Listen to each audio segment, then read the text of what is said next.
There's no sadder fan base in the NFL right now than the Cleveland Browns after their 1-4 start. High hopes coming into the season. Maybe Deshaun turns it around after the shoulder injury last year. Nope, he's only gotten worse. The third lowest yards per attempt since 1970 of any quarterback through 5 games. JJ, is there any talk of replacing him in Cleveland, or are they just stuck with him? Well, there's talk around Cleveland, right? Not inside that building. Oof.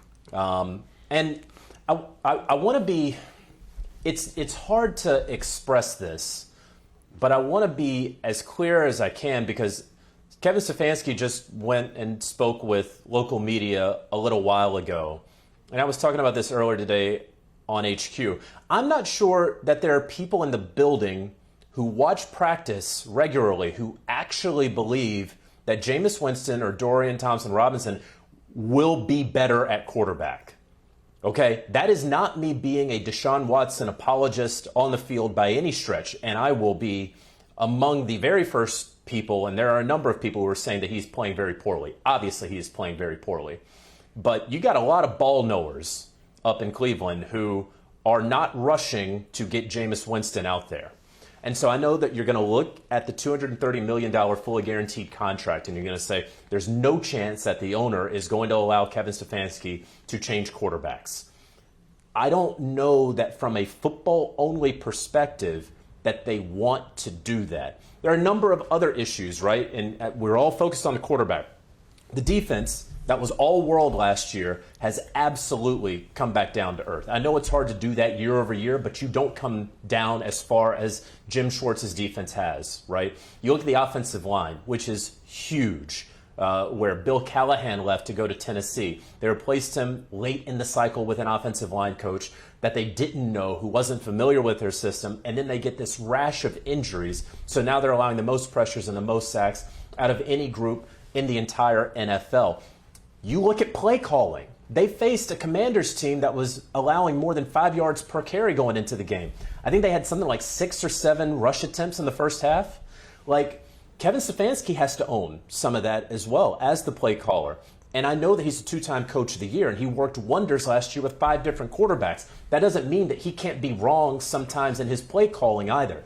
And so while Deshaun Watson is a major issue for this team and for this offense, they also have very other large major issues around and affecting this team that we all focus on the quarterback and all on the contract because that's what we all see. But there's a whole lot of other issues that I know that the Cleveland Browns know is ailing them. You know, it reminds me of, and I'm going to change gears a little bit. When I was in Chicago, we got Matt Nagy to come to the Bears. And when Matt Nagy got dropped off at our doorstep, it was the first time that we were looking into the future of offense. And we got the impression that we were going to have a great game plan offensively. He won Coach of the Year. Mitch Trubisky went to the Pro Bowl. We went to the playoffs. We lost in the double doink. The following year was when things fell apart for the Bears. And a lot of people put it on Nagy and put it on Trubisky. But to your point about the larger scope of things happening, it was the injury bugs. It was guys falling off physically that really end up being the reason for the season.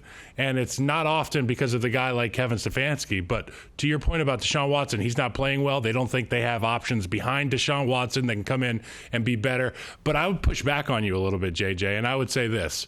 When you know that you're hopeless with your current situation, the only way out is something different. I don't care if it's better or if it's worse. It's different. It's a different experience. And for the Cleveland Browns, they need to do something different because they are away. Not only do they have Deshaun Watson under contract, they got 52 other guys under contract, albeit not as expensive as Deshaun Watson. All these guys are getting paid. The staff's getting paid. You got to pay strength staff, training staff, coaching staff, logistics, flights, all that stuff.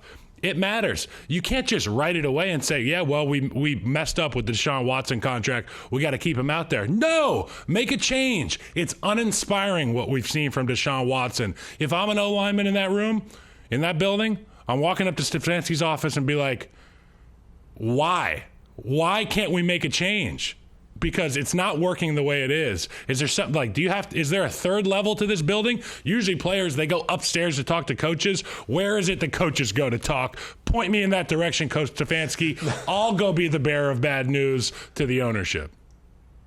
I want to fast forward this. No, and you know what, Kyle? You go ahead. Oh, and one sec, because you are absolutely right. The one thing that I would say is that if Deshaun had been consistently as bad as what we have seen, I would absolutely agree with you. The fact is, he played his second best game as a Brown 8 days ago. Right? It's not even about how good he looked. It's about the what is the word where you don't care. It just you get the impression that you just don't care about it. There is apathy. There is an apathetic style of play, body language that speaks volumes louder than whatever the stat line is. And yes, Deshaun Watson, he's still the same guy that was like a rookie MVP candidate and a guy that we all fawned over as a football player. That guy is still in there. The genetic code is still the same. But what is different? It's what's between the ears for that guy. And I know that there's somebody on the sideline by the name of Jameis Winston you throw in there. He's going to try to do some heroic stuff. He could throw 40 interceptions. So what? He'll give us a fighting chance to move the offense down the field and play inspired, JJ. I want to fast forward this to the end of the season. Say this does not change, right? And maybe at some point they bench Deshaun, say like Jameis doesn't play any better. You end up 4 wins, 5 wins.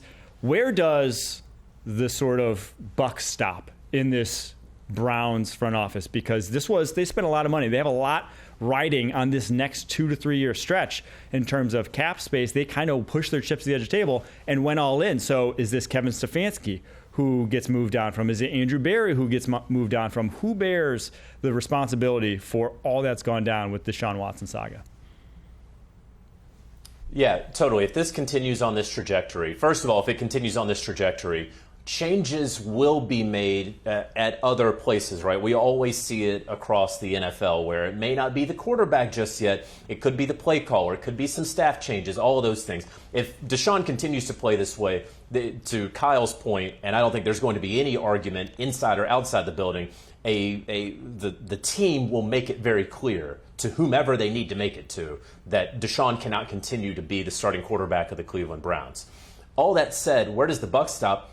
It stops with ownership. And it stops with ownership because I understand that the Browns front office constructed this contract, right? And it was unprecedented in terms of length and fully guaranteed money and all of those things.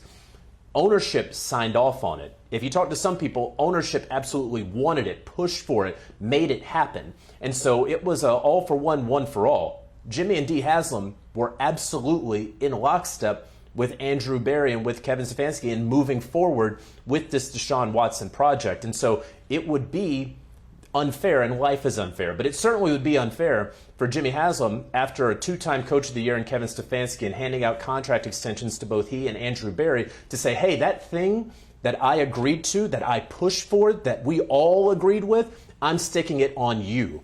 I don't know that that's going to happen just because of how transparently obvious it was at the jump that ownership was the driving force for this contract.